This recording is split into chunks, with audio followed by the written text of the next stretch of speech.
ভেদাভেদ ভুলে ঐক্যবদ্ধভাবে পিছিয়ে পড়া জনগোষ্ঠীর ভাগ্য উন্নয়নে কাজ করার আহ্বান জানিয়েছেন রোটারি ক্লাবের শীর্ষ নেতৃবৃন্দ।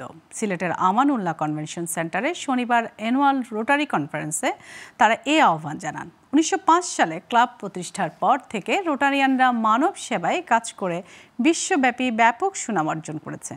এবারে কনভেনশনও ক্লাবের সদস্যরা অসহায় মানুষের ভাগ্য উন্নয়নে কাজ করার দৃঢ় প্রত্যয় ব্যক্ত করেন। সিলেট থেকে মোহাম্মদ মাহতাবউদ্দিন তালুকদারের পাঠানো তথ্য ও চিত্র নিয়ে বিস্তারিত জানাচ্ছেন আঞ্জাম খালেক। প্রকৃতিকন্যা সিলেটের আমানুল্লাহ কনভেনশন সেন্টারে শনিবার সারা দেশের রোটারিয়ানদের অংশগ্রহণে দিনব্যাপী অ্যানুয়াল রোটারি কনফারেন্স অনুষ্ঠিত হয়েছে।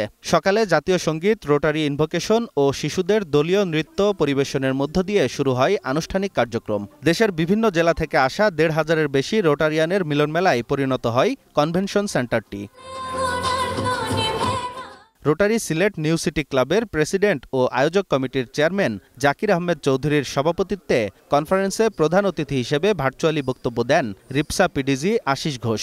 প্রধান বক্তা হিসেবে বক্তব্য রাখেন কান্ট্রি কোঅর্ডিনেটর ইশতিয়াক জামান। এছাড়া অনুষ্ঠানে উপস্থিত ছিলেন co chairman Ahmed Hossain, deputy country coordinator colonel Ataur Rahman Pir, deputy country coordinator AKM Shamsul Huda, deputy coordinator Lubna Afroz সহ অনেকে। এ সময় বক্তারা বলেন, রোটারি ক্লাব বাংলাদেশকে আরও শক্তিশালী করতে সবাইকে ঐক্যবদ্ধভাবে কাজ করতে হবে।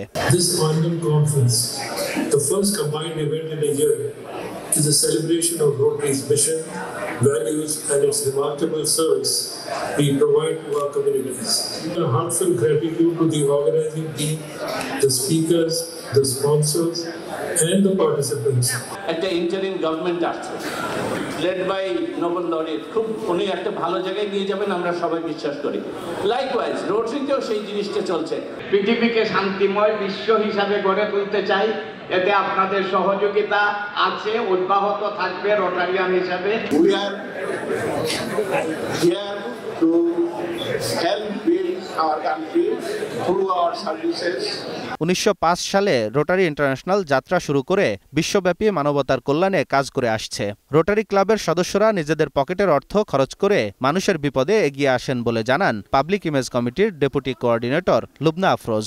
যাদের বাড়িঘর ভেঙে পড়েছিল তাদেরকে বাড়িঘর তৈরি করে দেওয়া হয়েছিল, বাচ্চাদেরকে শিক্ষা উপকরণ বিতরণ করা হয়েছিল, অনেকগুলো মেডিকেল ক্যাম্প করা হয়েছিল।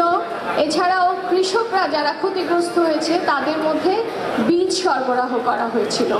এই যে ইমেজটা তৈরি হয়েছে, এই যে মনের মধ্যে বা রোটারি সম্পর্কে একটা ধারণা তৈরি হয়েছে, এটাই হচ্ছে রোটারি পাবলিক ইমেজ। এর ফোর এসেন্সগুলো কি এবং কেন আমরা রোটারি করছি, এই কথাগুলো যদি আমরা সুন্দর করে প্রতিদিন বলতে পারি, মানুষ আমাদের সম্বন্ধে জানবে। এ সময় রোটারি অ্যাক্টিভিটিজের জন্য D64 ও D65 ক্লাবগুলোর মধ্যে বিভিন্ন ক্যাটাগরিতে 300-র বেশি সার্টিফিকেট প্রদান করা হয়। অনুষ্ঠান শেষে বিশেষ আকর্ষণ ছিল র্যাফেল ড্র। র্যাফেল ড্র এর মাধ্যমে রোটারিয়ানদের মধ্যে 100টি পুরস্কার বিতরণ করা হয়। অনুদান বাড়ানোর পাশাপাশি সাংগঠনিক দক্ষতা বৃদ্ধি করতে পারলেই আন্তর্জাতিকভাবে দেশের সুনাম বৃদ্ধি পাবে বলে অভিমত জানান জ্যেষ্ঠ রোটারিয়ানরা। ফেনীতে, কুমিল্লাতে, নোয়াখালীতে সেগুলি কিন্তু রোটারিয়ানরা প্রায় 1 কোটি টাকার জিনিস ঘর বানিয়ে দিয়েছে। কি টেবিলে বসে বাংলাদেশ ভারতের লোকজন যখন একই সাথে কাজ করবে, এভাবেই কিন্তু আমাদের মধ্যে যেই সমস্যাটি আছে সেই সমস্যাটি আমরা ওভারকাম করতে পারি। আমরা চেষ্টা করি যে এই গণতান্ত্রিক ধারা অব্যাহত রাখার জন্য। আশা করতেছি আমাদের এই মিলন মেলার মাধ্যমে আমাদের বন্ধুত্ব, ভ্রাতৃত্ব আরো দীর্ঘ হবে। Anjam Khalek, global television, news desk.